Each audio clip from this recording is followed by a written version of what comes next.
کئی دفعہ وقت گزر جاتا ہے، لہجہ نہیں بھولتا، لہجہ یاد رہتا ہے۔ آپ تو 2 منٹ کے لیے غصے میں تھے نا، تو آپ نے کوئی بات کر دی کسی غریب کو، کسی شخص کو، آپ غصے میں تھے، آپ نے کہہ دیا، اس بیچارے نے سن لیا، لیکن وہ باتیں اسے سونے نہیں دیتی، بار بار یاد آتی۔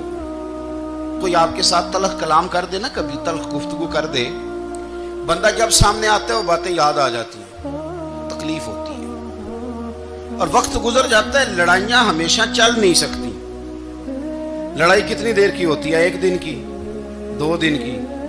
قتل بھی ہوں تو اگر قاتل کو پھانسی بھی ہو جائے تو پھانسی کے بعد بالآخر لڑائی تو ختم ہو ہی گئی نا۔ لڑائی ہمیشہ چلتی، تلخی ہمیشہ چل سکتی نہیں۔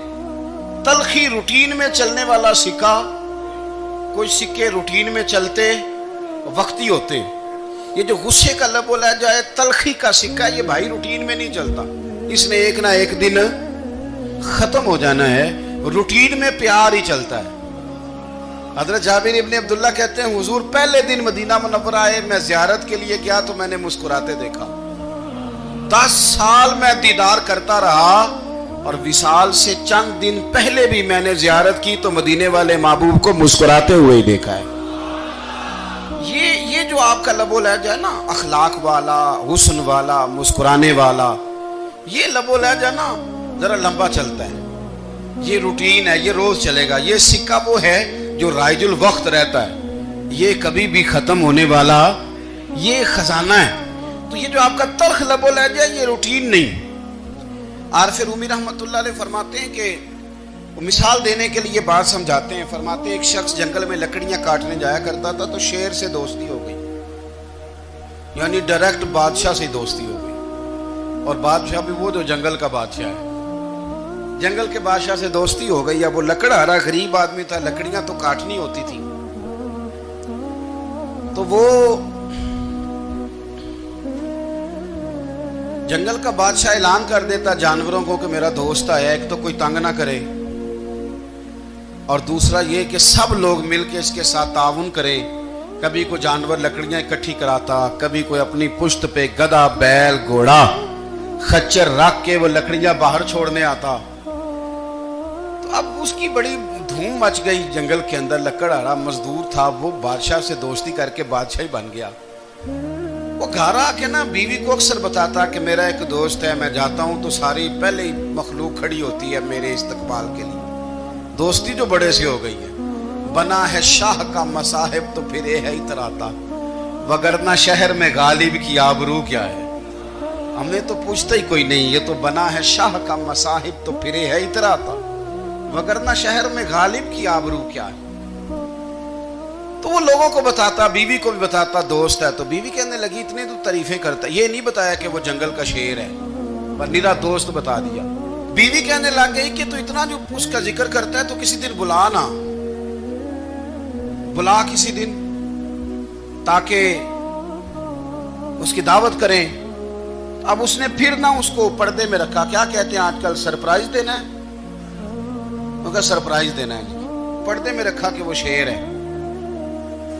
تو وہ بلا لیا گھر، اب اس کے لیے کچا گوشت، ظاہر ہے شیر نے کچا گوشت دکھانا تھا۔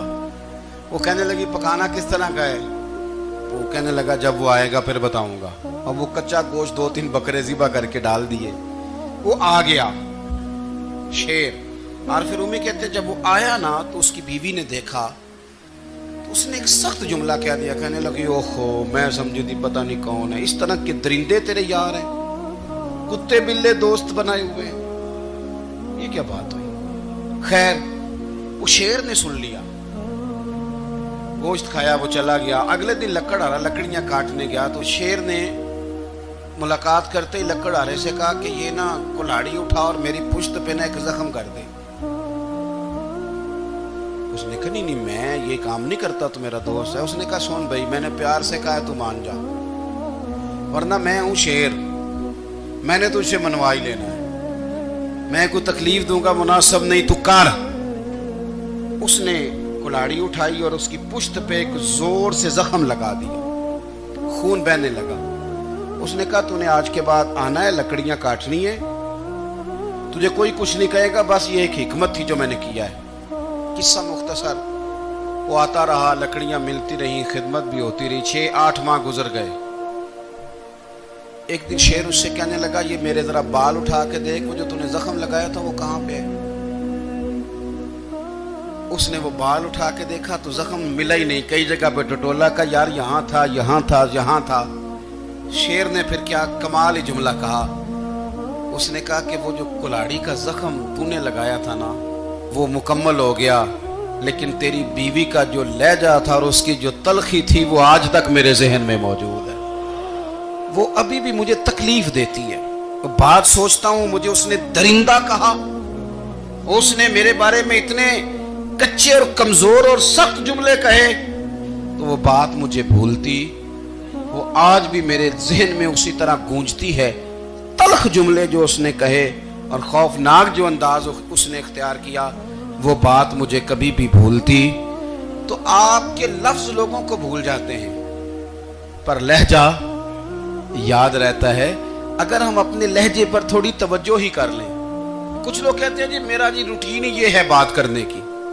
تو یہ یاد رکھنا, کسی وقت ایسا بھی ہوتا ہے کہ شیر کو سوا شیر مل جاتا ہے. پھر ایسا نہ ہو کہ آپ کی تلخی کی جواب میں کوئی اس طرح کی تلخی ہو کہ پھر آپ اس کو کبھی بھلا نہ سکیں. ہمارے ہاں نا یہ دور تیزیاں دکھانے کا دور ہے. کچھ لوگ ضرورت سے زیادہ تیزی دکھانے کی کوشش کرتے ہیں. ان بیچاروں کا کبھی کبھی اتنا سخت نقصان ہوتا ہے کہ ان کو ان سے بھی کئی گنا تیز بندہ مل جاتا ہے. وہ کسی ایسی جگہ جا کے بیچارے الجھ جاتے ہیں جہاں سے واپسی کا راستہ نظر نہیں آتا. اس لیے نبی پاک صلی اللہ تعالی علیہ وسلم نے فرمایا کہ حسن اخلاق والا آدمی اپنے اخلاق کی بنیاد پر نفلی روزہ رکھنے والوں اور رات کو قیام کرنے والوں سے زیادہ فضیلت حاصل کر لیتا ہے. اس لیے کہ اس کا اخلاق, اس کا لب و لہجہ, اس کا انداز, اس کی گفتگو, وہ جو گفتگو اس کی ہوتی ہے وہ اتنی میٹھی ہوتی ہے کہ لوگوں کے دل نہیں ٹوٹتے, بلکہ بعض اوقات اس کی گفتگو کی وجہ سے جو غم زدہ آدمی ہوتا ہے اسے سکون مل جاتا ہے, اسے تسلی. دیکھیں, انسان نے انسان رہنا ہے, اس نے نہ فرشتہ بننا ہے معاذ اللہ, نہ اس نے خدا بننا ہے, اس نے انسان رہنا ہے. لیکن وہ کچھ بھی نہیں کسی کا سنوار سکتا. صرف اتنا ہے کہ اگر آنے والے کی وہ صرف اشک شوئی کر دے, بات توجہ سے سن لے اور جاتے وقت 2 جملے تسلی کے بول دے, اور اس کے جو بول ہوں وہ ذرا میٹھے ہوں, میٹھے کھ سواد نہیں مشری اندر, اساں کھنڈا می چک ڈٹھیاں, پڑے نہ ساریاں شیواں نالوں گلاں سجن دیاں مٹھیاں. اگر انداز تھوڑا سا شستہ ہو, انداز تھوڑا سا ٹھیک ہو, لب و لہجہ تھوڑا سا ٹھیک ہو. اب ہمارے جو جدید اسکالر آئے ہیں وہ کہتے ہیں باڈی لینگویج. باڈی لینگویج کیا ہے؟ نہیں, آپ نے کچھ بھی نہیں کہا, لیکن کسی بندے کی طرف دیکھ کے نا آپ تنزن ہنسے ہیں, صرف تکلیف ہوتی ہے کہ نہیں؟ تو آپ نے بات تو کی کوئی نہیں. اس کا مطلب ہے لفظوں کا نہیں, لہجوں کا بھی اثر ہوتا ہے, لہجوں کا بھی اثر ہوتا ہے. جو لہجے ہوتے ہیں یہ بڑے دیر پا ہوتے ہیں, ان کے اندر بڑی مسکراہٹ ہوتی ہے, ان کے اندر بڑا پیار ہوتا ہے. اور آپ ترشروح ہو کے جب کوئی کام کرتے ہیں, سخت ہو کے کوئی کام کرتے ہیں, تو پھر اس کے اندر حسن نہیں رہتا, خوبصورتی نہیں رہتی. نبی پاک علیہ السلام کا فرمان سنیں, میں بات کو سمیٹوں, کلیجہ ٹھنڈا کرتا ہے. حضور نے فرمایا قیامت کے دن میرے زیادہ قریب وہ لوگ ہوں گے جن کے اخلاق زیادہ اچھے ہوں گے. ان کو نہ ذرا نیڑے جگہ ملے گی, قرب میں ذرا جگہ ملے گی, قرب میں. اساں جے ہاں گناہیاں دا جدوں آمال نامہ پھرول ہوئے, ذرے ذرے نے سامنے آ جانے, جو جو منہ تھی بولیا بول ہوئے. اساں کول حضور دے بیٹھ رہنے, لکھ عمل ترکڑی تول ہوئے, او دے کولوں کی رب نے حساب لینا جیڑا بیٹھا ہی محمد دے کول ہوئے. او دے کولوں کی رب نے حساب لینا بیٹھا ہی حضور دے. تو نبی پاک نے فرمایا بیٹھ جاؤ گے میرے قریب, پر شرط ہے اخلاق اچھا ہونا چاہیے, تمہارا لب و لہجہ شستہ ہونا چاہیے. جگہ نیڑے مل جائے گی, نیڑے جگہ مل جائے گی, پر پہلے آنے والوں کو نہیں.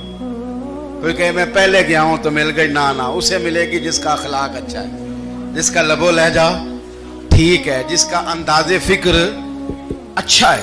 اور عید کا جواب پتھر سے دینا بھی چھوڑ دیں، بس تھوڑا سا اپنے سٹائل میں نرمی لائیں، انداز میں نرمی لائیں۔ کئی دفعہ آپ صحیح بات بھی کرتے ہیں لیکن وہ لہجہ ٹھیک نہیں نہ ہوتا تو صحیح بات بھی قابل قبول نہیں ہوتی۔ ویسے ایک بات عرض کروں، اگر روز کی بنیادوں پہ جس طرح تھوڑی سی واک کرتے ہیں تو روز کرنی پڑتی ہے نا، روز کرنی پڑتی ہے، تو کوئی بھی آپ ڈاکٹر کے پاس جاتے ہیں تو وہ دوائی بتائے تو روز کھانی پڑتی ہے، پرہیز بتائے تو روز کرنا پڑتا ہے، تو تھوڑا سا نا لب و لہجے پہ بھی توجہ دیں۔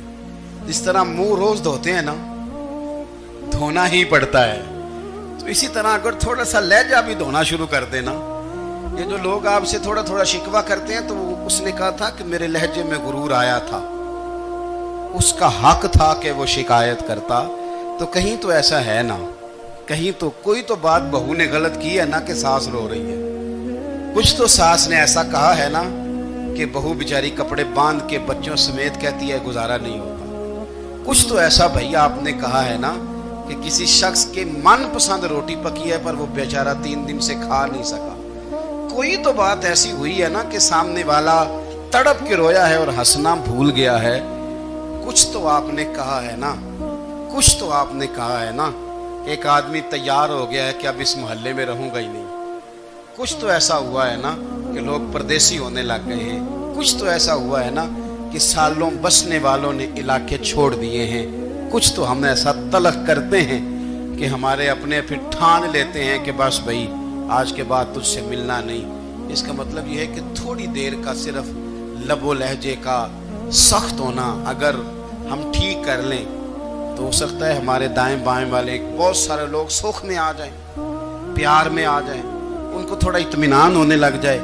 تو میرے عزیز آپ بات کو یاد رکھیں گے کہ جو اخلاق ہے، آپ کا جو اخلاق ہے، جو آپ کا کردار ہے، وہ اپنی ایک خوبصورتی رکھتا ہے۔ اس لیے میرے نبی پاک صلی اللہ تعالی علیہ وآلہ وسلم نے فرمایا تم میں کامل مومن وہ ہے جس کا اخلاق زیادہ اچھا ہے، جو کہانیاں زیادہ سناتا ہے وہ نہیں، جو اپنی خدمات زیادہ بتاتا ہے وہ نہیں، جو باقی سب کی نفی کر کے کہتا ہے کہ دنیا میں کوئی بندہ ٹھیک نہیں صرف میں ٹھیک ہوں، وہ والا بندہ نہیں، بلکہ فرمایا جس بندے کا اخلاق زیادہ اچھا ہے۔ اخلاق دیکھیں، یہ جو آپ کا لہجہ ہوتا ہے نا، یہ بہت زیادہ اثرات مرتب کرتا ہے آپ کے گھر پہ بھی باہر بھی۔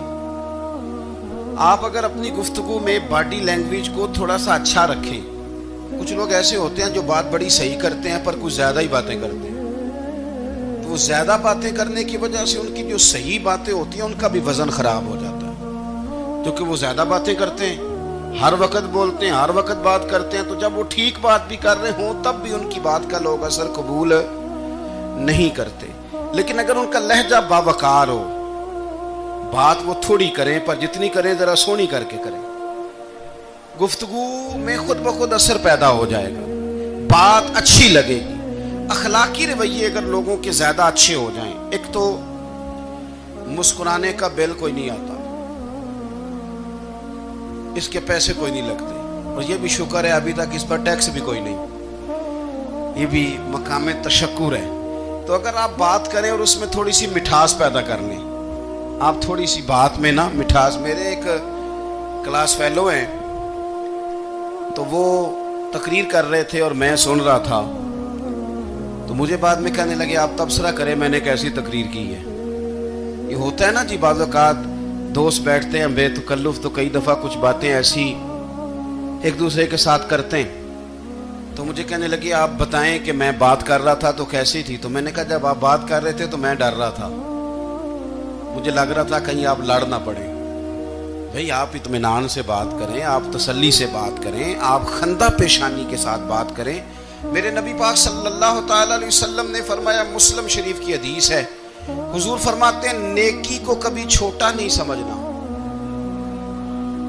نیکی کو حقیر نہیں سمجھنا، کچھ نہ ہو سکے تو اپنے بھائی سے مسکرا کے بات ہی کر لیا کرو، بات کرو تو تمہارے لہجے میں ترش روئی نہ ہو۔ بعض اوقات آپ تلخ بات کرتے ہیں آپ کا لہجہ تلخ ہوتا ہے تو آپ کی صحیح بات بھی قبول نہیں کی جاتی، لیکن اگر آپ کے لہجے میں مسکراہٹ ہو، آپ کے لہجے کے اندر خوبصورتی ہو، تو آپ کے اپنے بھی آپ کے بیگانے بھی سب کے سب آپ کی بات کو تسلی کے ساتھ سمجھنا وہ گوارا کریں گے۔ میں نے دیکھا ہے بہت سارے لوگ ایسے ہیں جن کے ساتھ لوگ آنا جانا ملنا بیٹھنا آہستہ آہستہ چھوڑ دیتے ہیں، اور وہ کس لیے چھوڑ دیتے ہیں؟ وہ ان کے رویے کی وجہ سے چھوڑ دیتے ہیں، ان کے انداز فکر کی وجہ سے چھوڑ دیتے ہیں، ان کے شکووں کی وجہ سے چھوڑ دیتے ہیں۔ مزاج ہوتا ہے نا ہمارا کہ ہمیں شوق ہوتا ہے تعلق زیادہ لوگوں کے ساتھ ہو، اور پھر یہ بھی شرط ہوتی ہے کہ میں جس کے پاس جاؤں وہ مجھے یہی کہے کہ تو میرے ساتھ ہی پیار کر۔